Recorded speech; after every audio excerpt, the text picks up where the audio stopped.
là, on a une mauvaise nouvelle et je crois qu'on va disqualifier.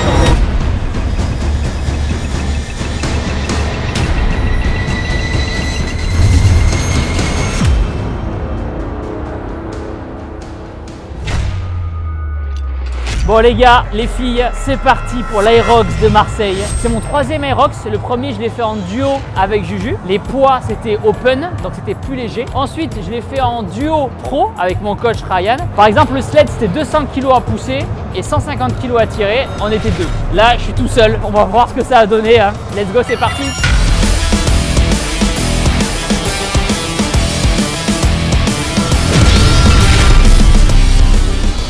Donc comme d'habitude, je m'échauffe et tout, je me mets en jambes. Ce que j'aime bien avec la rock, c'est que ça monte progressivement. Genre, il n'y a pas de risque de se blesser directement. On commence par de la course, ça échauffe. Donc je fais un petit peu des gammes montantes. J'essaie de monter un petit peu au niveau du cœur, mais sans pour autant me mettre dans le rouge non plus.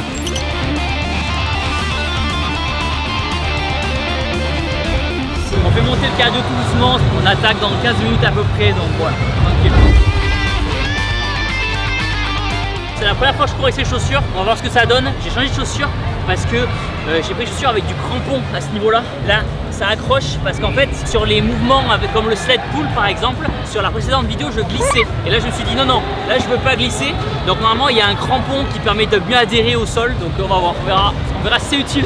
Donc je fais du monté de genoux, je m'échauffe bien les chevilles parce que quand on est à froid, les chevilles, c'est là où on peut se faire un petit peu de blessure. Vraiment, l'idée, c'est de monter tout doucement le cardio pour pas péter, parce qu'en fait un des risques ce serait de passer de 0 à 100 directement à la course. Donc voilà, progressivement je me mets dans le bain, le cardio monte tout doucement, mais c'est bon, ça va le faire. Faut trouver le juste milieu entre s'échauffer correctement, pas partir à 0, faut que le cœur il envoie un petit peu, chercher un peu d'essoufflement. Là je suis peut-être un poil trop essoufflé.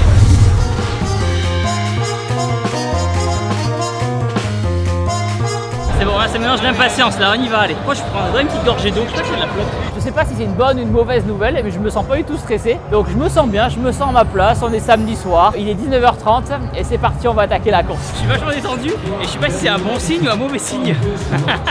Donc là je passe dans 50 secondes, donc il faudrait peut-être que j'y aille là. Donc comme d'habitude, on arrive dans le sas. Tu le marques pas? Oui. Moins d'une heure, sinon ça compte pas. Ok, ça marche. Allez, moins d'une heure. Et là ça met un peu la pression, ça met l'ambiance. Allez. C'est le moment stylé là. Ça pue la testo au moment de partir. Je ne me mets pas forcément devant, je reste un petit peu en retrait. Et je me dis dans tous les cas, au pire, on rattrapera les gens si jamais ça part trop vite. Je me concentre surtout parce que vous savez, moi, mes plus gros défauts, c'est que je perds un peu ma lucidité. C'est-à-dire que je sais pas combien de tours je fais. Donc là, je me concentre. Thibaut, tu es tout seul cette fois-ci pour compter le nombre de tours, compter le nombre de reps. Là, tu as 4 tours à faire avant de rentrer et d'attaquer le ski erg. 3, 2, 1.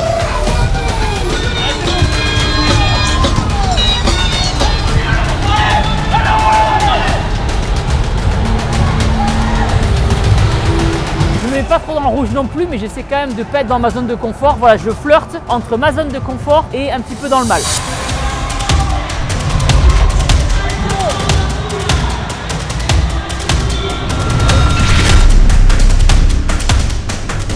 On arrive au premier atelier qui est le ski erg. Le ski erg, moi c'est un mouvement que j'adore, je kiffe le faire, donc c'est bien pour se mettre en jambes. J'essaie de pas aller trop vite. Le piège un petit peu, c'est de voir qu'à droite et à gauche ça tire fort, ça tire vite. Surtout au départ on a de l'énergie, donc on envoie. Ce qu'il faut faire, c'est se mettre dans un bon rythme qu'on peut tenir du début jusqu'à la fin.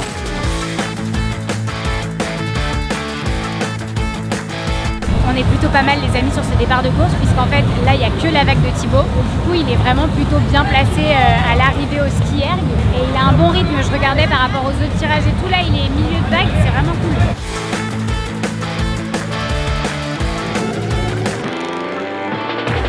Même si ça accélère à gauche, à droite, j'essaie de me mettre dans ma bulle. Je me mets dans le mood de il faut que je garde le rythme. Donc je tire, ça se passe bien, je me fais encourager, c'est trop bien. Il y a plein de petits qui m'encouragent sur le côté, franchement ça fait chaud au cœur.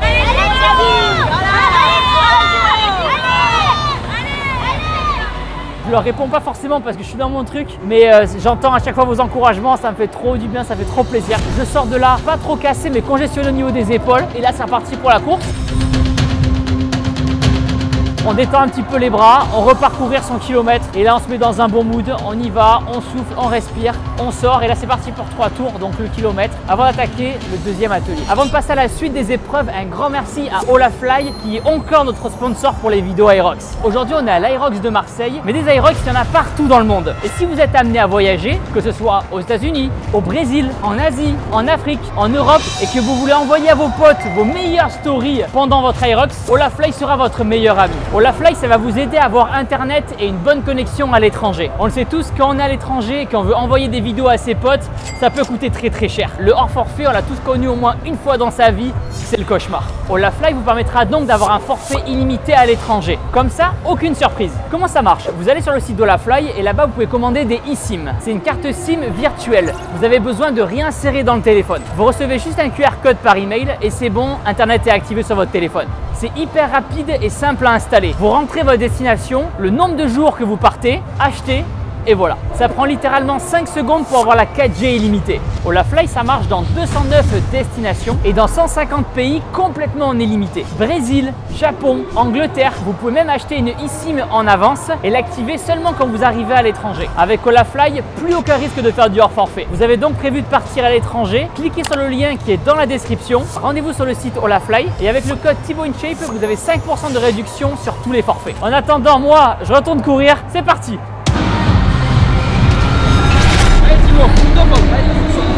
Deuxième atelier, on arrive, c'est le push. On appréhende tous cet atelier parce que c'est un exo de bourrin. Là, il y a 200 kg sur le sled push et il faut faire 4 allers-retours. 1, 2, 3, 4.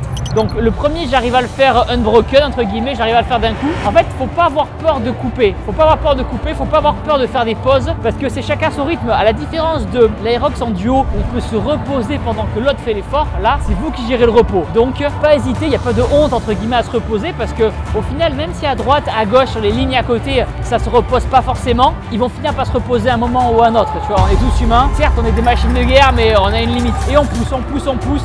Et franchement, c'est dur, c'est lourd, mais ça se passe.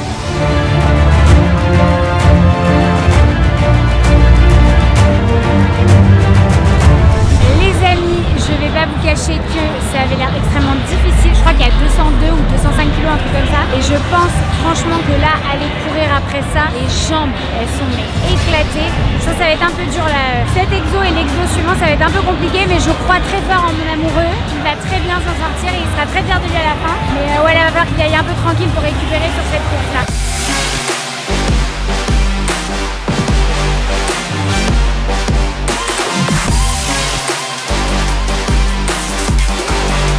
J'ai toujours la technique la plus connue de vraiment tenir la barre comme ceci. Et après, je me pose pas de questions, j'appuie dans le sol et je fais des pas, je fais des mètres. On pense à bien respirer parce que ça casse en deux. Et là, après, on part courir. Et là, courir après le sled push, déjà les cuisses, ça explose dans tous les sens. Donc quand on reprend la course, on y va piano, on y va tranquille, l'histoire de se remettre en jambes. On boit un petit peu, puis on repart courir avant d'attaquer le troisième exercice. Ensuite, on arrive au sled pull. Donc franchement, à l'entraînement, quand je le fais, ça se passe plutôt bien. Le délire, c'est qu'il y a 150 kg, une corde de 15 mètres. Et là, il y a 4 allers-retours encore à faire. Donc faut tirer. Et bras tendu ou bras un petit peu plié pour gagner un petit peu de marge. Hop, on tire vers l'arrière. On a droit à 2 mètres de recul. Là, c'est lourd. Là, je me prends un peu un bus. Parce qu'à l'entraînement, ça se passe bien, mais à l'entraînement, j'ai pas forcément 2 km dans les jambes avec du sled push avant et du ski erg non plus. Et mentalement, c'est un peu dur parce que je vois que les deux lignes de part et d'autre à côté de moi, les mecs qui gazent, les mecs qui s'envoient, ils ont un très beau rythme. Et là, je commence un peu à cogiter, je me dis merde, je suis pas bon, je suis en train de ralentir, je perds le rythme. Et du coup, il faut vite se reconcentrer sur soi en disant écoute, c'est pas grave, tu les rattraperas à la course, vas-y à ton rythme. Comme on dit, c'est pas un sprint, hein, c'est vraiment presque un marathon. Et du coup, je tire, c'est pas grave, je reste dans ma bulle, je prends le temps qu'il faut. Là, sur cette épreuve, je suis vraiment pas le plus rapide. Je tire, je me mets dans mon rythme. Dans tous les cas, ça avance, pas très vite, mais ça avance.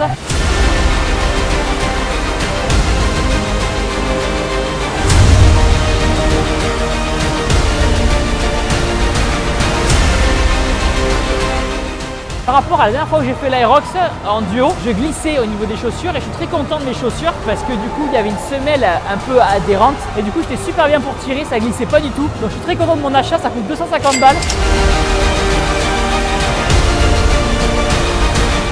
C'est dur, j'ai les bras congestionnés, mais c'est pas grave, on part courir, on se démotive pas, on reste concentré.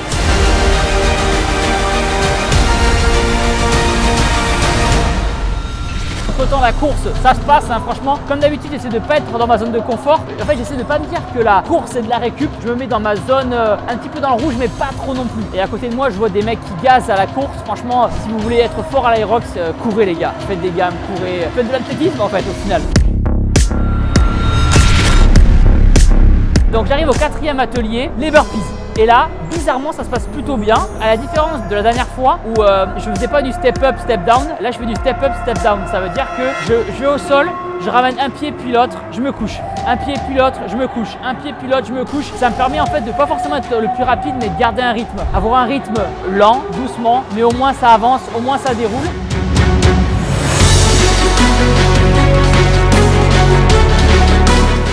Après, bien sûr, vous l'avez compris, on reparcourir le kilomètre pour arriver à l'autre atelier qui est le rameur. Le rameur, j'ai appréhendé un petit peu parce que souvent, précédemment, je ramais trop vite, trop fort et j'explosais un peu au rameur. Donc là, je me suis dit, Thibaut, tu rames doucement. Quand on était en duo, j'étais ramé à 1,30 aux 500 mètres. Là, j'ai ramé à 1,55, presque 2 minutes aux 500 mètres. Ce qui me permettait de ne pas sortir trop tard. Voilà, on rame, on souffle. Dites-vous dans tous les cas que c'est pas là où vous allez forcément gagner du temps, c'est à la course que vous allez gagner du temps. Donc vous explosez pas le cardio inutilement. Vous ramez, un bon petit rythme, on souffle, on tire fort, on revient doucement, on tire fort, on revient doucement. Pareil, dans sa bulle, on sait qu'on va partir pour à peu près 4 minutes d'effort. Ça déroule, on se fait encourager à droite, à gauche, on est là, on sourit, on essaye de sourire du moins. Et une fois que c'est terminé, bien sûr c'est pas fini, on va parcourir.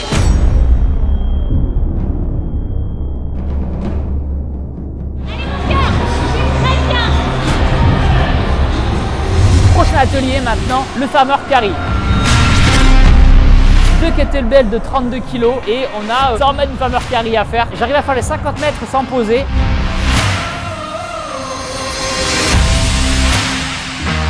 Et je pose aux 50 mètres parce qu'au bout d'un moment j'avais les trapèzes en feu, la poigne aussi, mais c'est pas grave. Je souffle un peu, petite récup, je repars.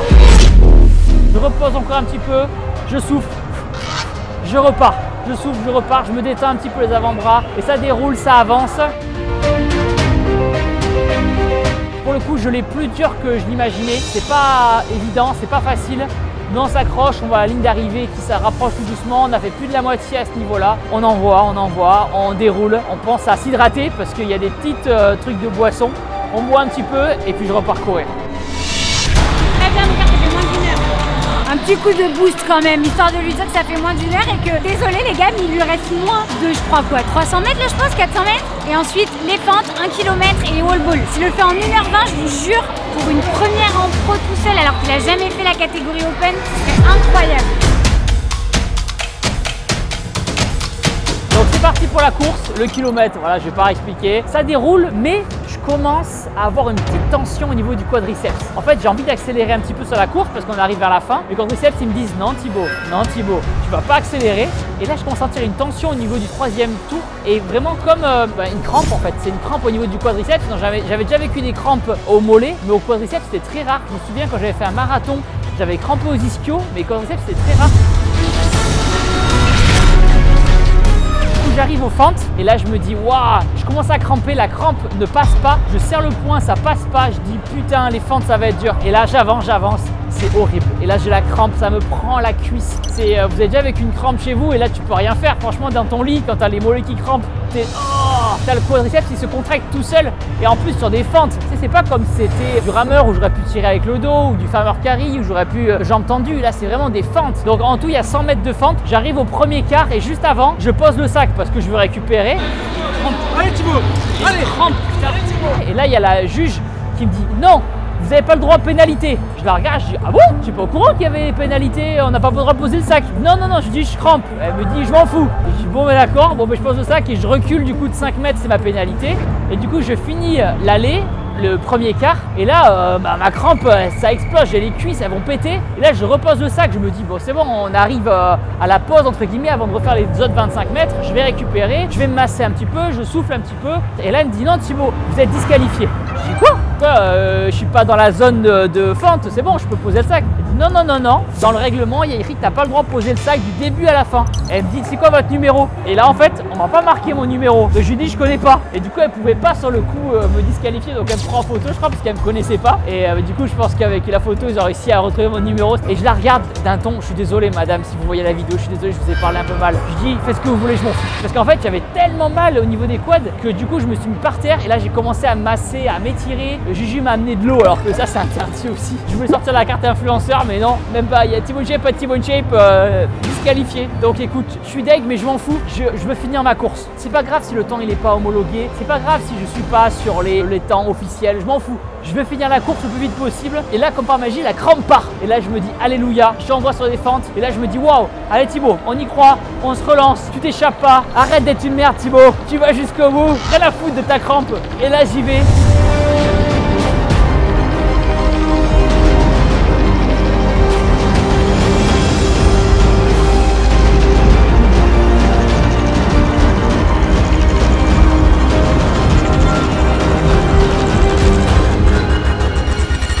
Parcourir et là je me sens super bien sur la course, mais je fais attention quand même. Je me sens bien sur la course, mais je fais quand même attention au cas où, parce qu'après il y a des wall balls et du coup wall ball je vais être en squat aussi, donc je fais attention. Donc je cours bien, c'est les derniers 1 km, j'y vais, je mets du rythme. Hop, j'arrive au wall ball et là je me dis, est-ce que la crampe va me laisser tranquille ou pas? Par chance, heureusement la crampe me laisse tranquille. J'arrive à faire 20 wall balls au début d'un coup et après je fais des séries de 10 et je m'arrête pas.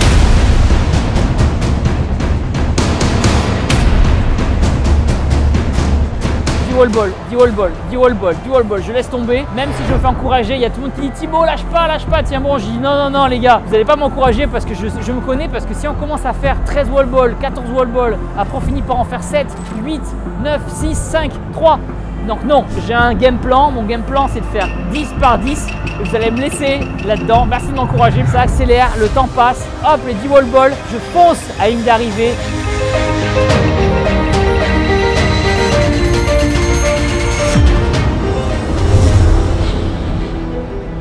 J'arrive, best moment de ma vie. 1h20 avec une crampe, ouais. J'en veux plus, c'était dur quand même. Meilleur moment, j'ai du sel, mon corps transpire du sel. Je peux produire du sel, les gars, si vous cherchez des producteurs de sel. Ouais, sans la crampe, j'aurais fait une 18. Mais c'est pas grave, c'est parti du jeu. Je suis content que j'ai réussi à repartir déjà. Je pensais que la crampe allait me faire élimination, mais c'est bon, j'ai pu retrouver l'énergie. Oh, bien joué. Allez, on va boire un coup et on va débriefer. Merci. Voilà. Le troisième. Et là j'arrive, je vois le chrono, 1h20. Je suis trop content, mon objectif c'est de faire sous les 1h30. Donc trop content, franchement je suis très fier de moi. Effectivement sans la crampe, je pense que j'aurais pu faire du 1h18, 1h17. Mais c'est pas grave, au moins j'ai pu finir à la course. Parce qu'au moment où j'ai eu les crampes, je me dis merde, ça va se finir comme ça. Je vais devoir abandonner. Dans tous les cas je peux pas courir. Donc je vais devoir marcher et tout, je vais perdre trop de temps. Donc fort heureusement, la crampe m'a pas pénalisé, elle m'a fait juste un petit attention. Je crois que les gars, on a une mauvaise nouvelle. Parce que quand j'ai fait les fentes, j'ai posé le sac 2 fois à cause de ma crampe et je crois qu'on m'a disqualifié. Je crois que mes 1h20 que j'ai fait, elles sont pas comptabilisées parce que à cause de la crampe, j'ai posé le sac. Je pensais pas que c'était éliminatoire de poser le sac 2 fois. Je suis un peu deg, mais c'est pas grave. Dans tous les cas, j'avais une crampe, donc il fallait quand même que je pose le sac dans tous les cas, donc c'est pas grave. Le résultat à la fin, c'est 1h20. C'est pas grave si c'est pas officiel. Moi, ça me va. Donc voilà, trop bonne expérience. J'ai trop kiffé. Maintenant, je vais aller manger, j'en peux plus. Merci du soutien, les gars. Prenez soin de vous, je vous aime fort. À très vite dans de nouvelles aventures. Ciao!